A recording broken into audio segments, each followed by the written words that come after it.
Hi, my name is Jackson, and I'm here with the Ackerman Center for Excellence in Sustainability. I'm here today to tell you a little bit more about the concept of blended finance. So, blended finance is using a mixture of public and private funding to further some sort of sustainable business goal. Let's talk about public funding first, because there are a lot of different types of public funding. They could be government grants, NGOs or non government organizations. So, think nonprofits, philanthropic organizations granting you money. Or on the other side, we have things like concessionary or concessional capital, where you are being loaned money by a private organization like a bank, but at a favorable interest rate as compared to the market. And this capital is put aside for sustainable ventures because some of the return that these private organizations are making is the impact that that capital is having.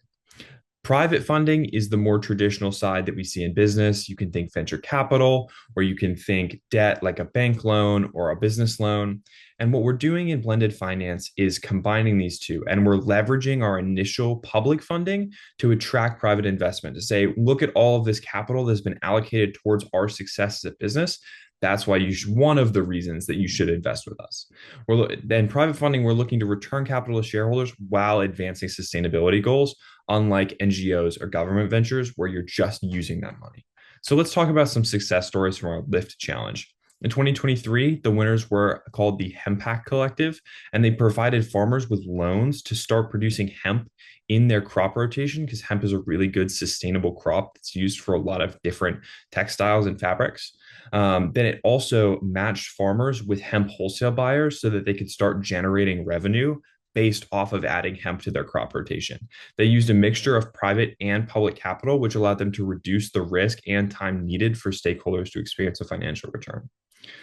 Another story is Grain for Gain, which is a finalist in 2023 as well. They use biofortification, which is essentially some sort of selective breeding, which can be done through GMOs or just natural selection over time to increase grain resilience in India.